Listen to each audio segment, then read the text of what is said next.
Hello everyone, welcome to our YouTube channel. In today's prelims dose, we are here to discuss about the National Commission for Scheduled Tribes. Recently, पहाड़ी ethnic group को ST list में include करने का रास्ता national commission for scheduled tribe ने साफ कर दिया। इसके बाद में पहाड़ी एथनिक ग्रुप्स भी शेड्यूल्ड ट्राइब की कैटेगरी में आने लगेंगे जब इनको ऐड कर दिया जाएगा और ये जेके की लिस्ट में शामिल होंगे। National commission for scheduled tribe के बारे में बात करें तो ये कॉन्स्टिट्यूशनल बॉडी है जिसको आर्टिकल 338 ए के अंडर आता है। National commission for scheduled tribe establish through constitutional amendment act 2003। इससे पहले ये national commission for scheduled caste and scheduled tribe एक ही बॉडी थी। बाद में इसको national commission for scheduled caste and scheduled tribe दो अलग अलग कमीशन बना दिए गए। ये 2003 के अमेंडमेंट एक्ट से हुआ था। 19 फरवरी 2004 में ये कमीशन फॉर्म हुआ। इसका ऑब्जेक्टिव है protection, welfare and development and advancement of scheduled tribes. Headquarter इसका न्यू दिल्ली में है। कंपोजिशन की बात करें तो इसमें एक चेयरपर्सन, एक वाइस चेयरपर्सन और 3 अदर मेंबर्स होते हैं जिनको प्रेसिडेंट अपॉइंट करता है by warrant under his hand and seal. इनके conditions of service and office का टेन्योर भी प्रेसिडेंट ही डिटरमाइन करते हैं। टर्म की बात कर ले तो सारे लोगों का टर्म 3 साल का होता है from the date of assumption of charge. Chairperson has been given the rank of union cabinet minister. Chairperson union cabinet minister की रैंक दी जाती है। वाइस चेयरपर्सन को मिनिस्टर ऑफ स्टेट की रैंक दी जाती है और बाकी जो मेंबर्स होते हैं उनको सेक्रेटरी की रैंक दी जाती है भारत सरकार में। फंक्शंस की बात करें तो ये जितने भी कॉन्स्टिट्यूशनल और अदर लीगल सेफगार्ड रिलेटेड होते हैं एसटी से, उनको इन्वेस्टिगेट करते हैं और मॉनिटर करते हैं।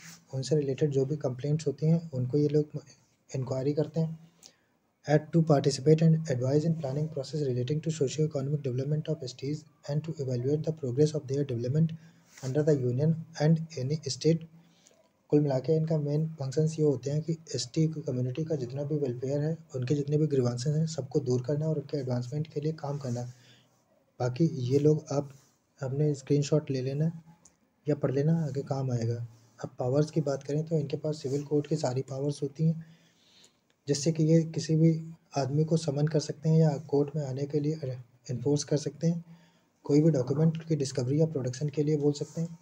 एविडेंस भी रिसीव कर सकते हैं एफिडेविट्स पर। रिक्विजिशन एनी पब्लिक रिकॉर्ड और copy thereof from any court और ऑफिस। किसी भी कोर्ट या ऑफिस से कोई भी रिकॉर्ड भी मंगा सकते हैं। Issue commissions for examination of witness and documents. Witness और डॉक्यूमेंट के एग्जामिनेशन के लिए कमीशंस को ये लोग आदेश भी दे सकते हैं। Any matter which president by rule में डिटरमाइन। कोई भी बाकी और भी कोई केस जो प्रेसिडेंट अपने आदेश से डिटरमाइन कर सकता है, वो सारी पावर्स इनके पास होती हैं।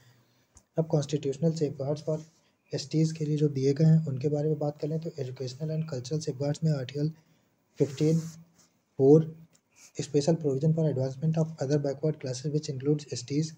Article 29 protection of interest of minorities which include STs. Article 46 state shall promote with special care the educational and economic interest of the weaker sections of the people and in particular of scheduled caste and the scheduled tribes and shall protect them from social injustice all forms of exploitation। Article 46 specially इनको हर तरीके के exploitation से बचाने का काम करता है। And article 350 right to conserve distinct language, script and culture. इनके कल्चर वगैरह को बचाने के लिए आर्टिकल 350 इंश्योर करता है।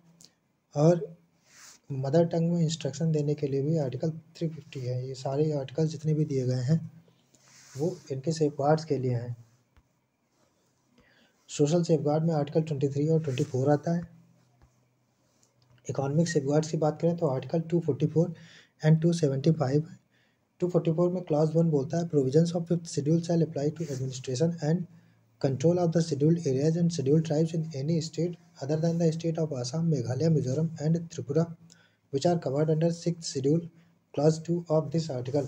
आर्टिकल 244 में शेड्यूल 5th शेड्यूल अप्लाई होगा, हर जगह का एडमिनिस्ट्रेशन और कंट्रोल करेगा शेड्यूल एरिया शेड्यूल ट्राइब्स को except the 4 state which comes under 6th schedule.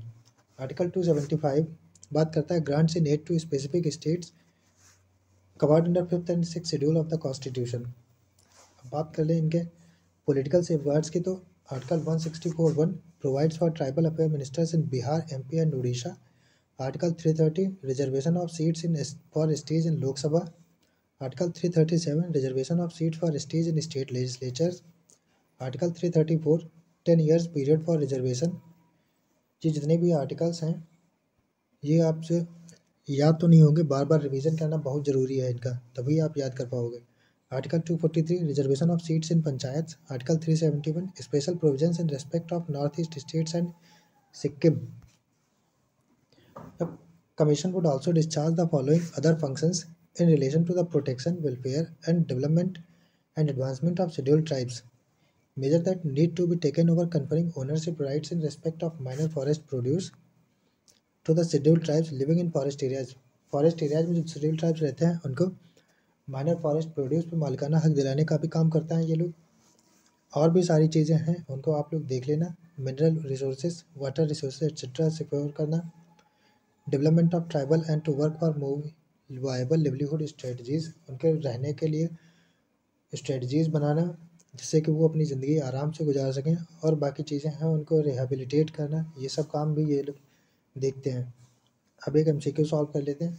Consider the following statement with reference to national commission for scheduled tribe. It is constitutional body which came into existence in 2004.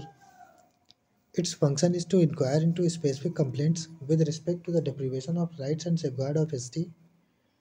Number third, it works to improve, words नहीं होगा, works होगा, it works to improve the literacy rate to tribal community. Number four, its function is to facilitate women empowerment of tribal women. Select the correct option. Option A 1 and 2, option B 2 and 3, option C 2 only, option D all of the above. Thank you so much for your attention. Subscribe and share our channel. Keep studying, stay blessed. Have a good day.